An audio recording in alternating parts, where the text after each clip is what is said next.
लोगोफोर फिन खेबसे बयखौबो चेनेलाव बरायग्रोनानै लानाय जाबाय।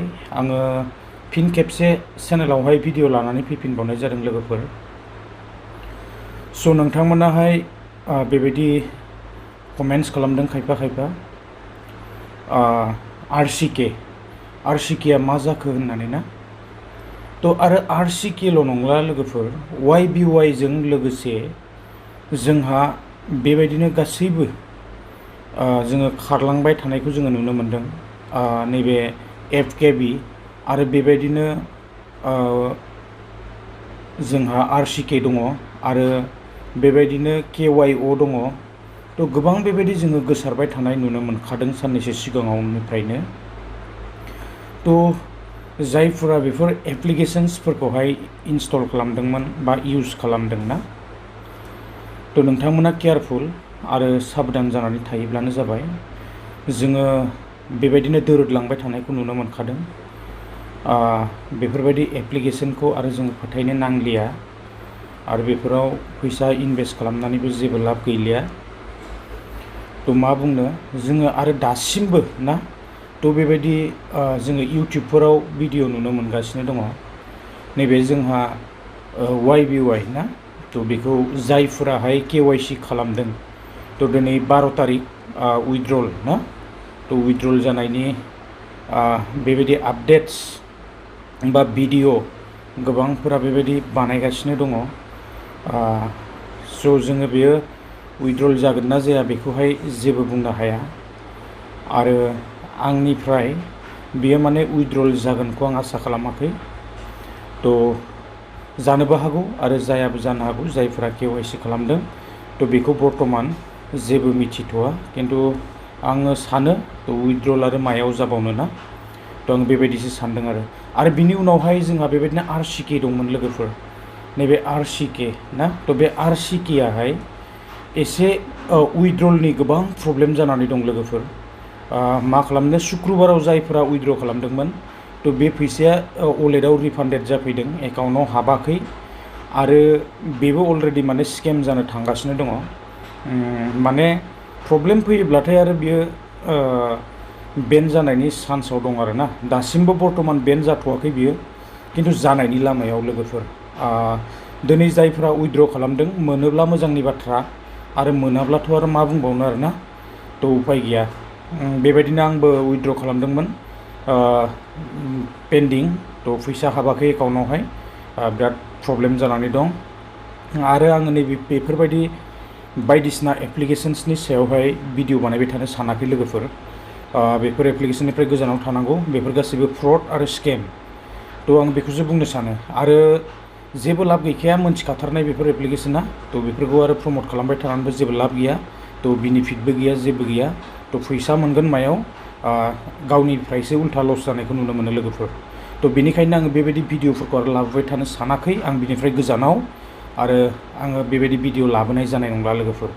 थ' आरो नेक्स्ट जोंहा बेबायदिनो KYO ना, थ' बे KYO एप्लिकेशन्स जोङो सेम बेखौहाय नुनो मोनदों। जोंहा मा होननानै बुङो, YBY सेम YBY प्रसेस सार्भिसाबो बेनो। जोङो वाट्सएपखौ हेल्पलाइन नाम्बारफोर फैयो, +852 दङ सिगाङावहाय।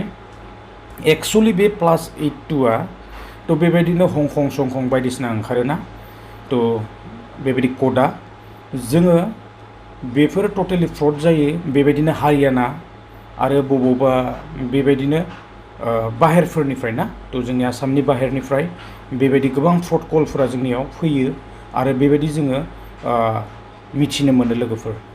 थ' एक्सुवेलि बेफोर गासैबो बानायजोबनाय, थ' जोङो बेखौ मिथिनो मोनदों आरो बेफोर टटेलि फ्रड आरो स्केम जाखायो। जोङो बेखौहाय बांद्राय जोङो बेबायदि फोथायनानै लाब गैया। सापर्ट बेफोराव बायदिसिना बेफोर लिरनानै दोनो आरोना, जोङो बेफोरखौ बांद्राय फोथायनानै जेबो लाब गैया। थ' बेबायदिनो उइथड्रलनि अपसन दं। बेबायदिनो बेवहायबो सेम, गासैबो एखेखा। माने YBYनि बायदि डिप'जिट खालामनो हायो बेवहायबो। बेवहाय खालि एमाउन्टआ जोंहा 1000निफ्राय लानानै 50,000सिम बेबायदि डिप'जिट खालामनो हायो। थ' आङो बेखौहाय दासिमबो बेन जादों होननानै बुङाखै, सोलिनो हागौ। सानसे साननै सानथाम सानब्रै बेसेबां दिन सोलियो आङो बेखौ बुंनो हाया लोगोफोर।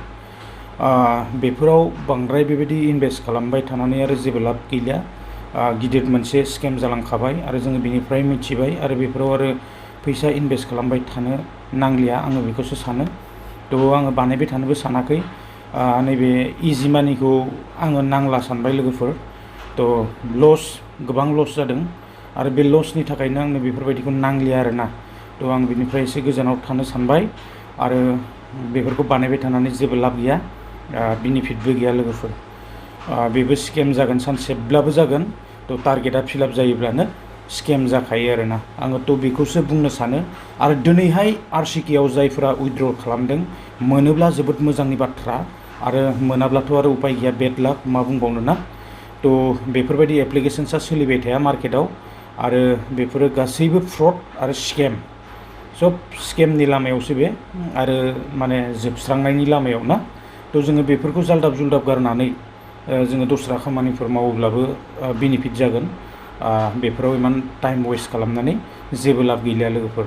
थ' जोङो फोथायनो हाया बेफोरखौ, गोजानाव थानायानो मोजां, आं बेखौसो सानो। आङो बांद्राय गोलाव खालामबाय थाला। बेखिनियानोमोन भिडिअ'आ। जायफोरा इउज खालामदों आं बिसोरखौबो जेबो बुंनो साना आरो आङो बेबायदि डिसक्रिपसनावबो लोगोफोर आङो लिंक सिंक बेबायदि होनो सानाखै। लिंकबो होआ, प्रब्लेमसो जायो लोगोफोर बेफोरनि लिंकखौ होनानै लायोब्ला। थ' स्केम जागोन उनावहाय, गोबाङा गोबां बेबायदि बुंगोन ना। थ' बिनि थाखायनो आङो बेबायदि भिडिअफोरखौ बानायला आरो आं गोजानाव थानोसै आरो बानायनोबो आङो सानबाय थायाखै। बेबायदि आंनो फैसाखौ नाङा। थ' हाजिरा मावनानै जागोन नांगौबा। थ' गोबां बायदिसिना रोखोमनि ना, थ' भिडिअफोरखौसो इउटिउबावहाय नुनो मोननाय जायो आरो गोबांफोरा गोबां बुंनानै ना। थ' बेबायदि भिडिअफोरसो लाबोनो जोङो बेवहाय बेबायदि भिडिअ बानायबाय थानाय जादों आरो मुर्खनिसो खामानि जागोन लोगोफोर। थ' जायफोरा इउज खालामनो सानदों, इउज खालामबाय थायोब्लानो जाबाय। जों भिडिअ लाबोआब्लाबो गोबांफोरा बेबायदि भिडिअ लाबोबाय थागोन। बिसोरनि चेनेलावहाय हिन्दी इउटिउबफोरावहाय गोबां बेबायदि सार्च खालामनानै नागिरोब्ला मोनगोन। थ' जायफ्रा इनभेस्ट खालामनो गोसो नोंथांमोना बेफोराव थांनानै इनभेस्ट खालामोब्लानो जाबाय। खारन किसुमाना बेबायदि गेम सेम्स बायदिसिना आरो बेबायदि ट्रेडिंफोरखौहाय गोबाङा बेबायदि इउटिउबावहाय सार्च खालामो। थ' सार्च खालामोब्लानो मोनगोन। आरो बेबायदि भिडिअफोरखौ लाबोबाय थानो सानाखै आरो लिंकबो होनो सानाखै। थ' आङो बेखिनि भिडिअखौनो लानानै फैदोंमोन। आङो सानदों RCKआबो आरो स्केमनि लामायावहाय, आङो बेखौ आरो बांद्राय आसा खालामाखै। थ' दाखालि सुक्रुबाराव उइथड्र खालामनायाबो रिफान्डेड जादों आरो दिनै जायफोरा फुङावहाय उइथड्र खालामदों, बेलासिसिम बा 24 आवार्सखौ वेट खालाम। 24 आवार्सनि गेजेराव जुदि हाबफैयोब्ला हाबबाय आरो हाबाबा बेबो टटेलि स्केम जाबाय होननानै जोङो बेखौ साननानै लानांगोन। आरो बेबायदिनो दिनै गोबांफोरा YBY खौहाय उइथड्र जागोन होननानै बुंदों। बेबायदिनो मोनसे चेनेलावहाय आङो नुनो मोनदोंमोन। थ' हिन्दी बे चेनेलावहाय आङो नुनो मोनदोंमोन, लेंगुवेजआ हिन्दी। थ' जियानो हक, सोरबाफोर KYC खालामदोंब्ला ना, थ' मोनोब्ला मोजांनि बाथ्रा आरो जुदि मोनाब्लाथ' आरो मा बुंबावनो। जोङो बेनिबो आपडेट्सफोरखौहाय लासैनो जोङो नुनो मोनगोन। थ' जोङो साबधान जानाया मोजां आरो बेफोराव बांद्राय बेबायदि ना, थ' बेलेग बेलेग गोदान फैदोंब्लाबो जोङो बेवहाय इनभेस्ट खालामनानै जेबो लाब गैला लोगोफोर, आं बेखौसो बुंनो सानो।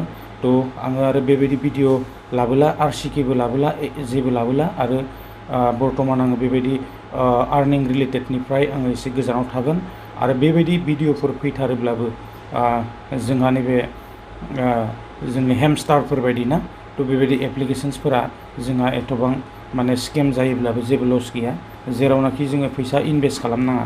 थ' आं बेबायदि भिडिअफोर्सखौ आङो समावहाय लानानै फैगोन। नाथाय आङो बेबायदि स्केम डाइरेक्ट माने साननैसो सोलिनायनि उनाव स्केम जाग्रा बेबायदि भिडिअफोरखौ आङो लाबोनाय जानाय नंला लोगोफोर। थ' आङो बेखिनिखौनो बुंबाय आरो आं बांद्राय गोलाव खालामनो सानाखै। दिनैनि भिडिअखौ आं बेखिनियावनो एन्ड खालामबाय। गोजोन्थों लोगोफोर।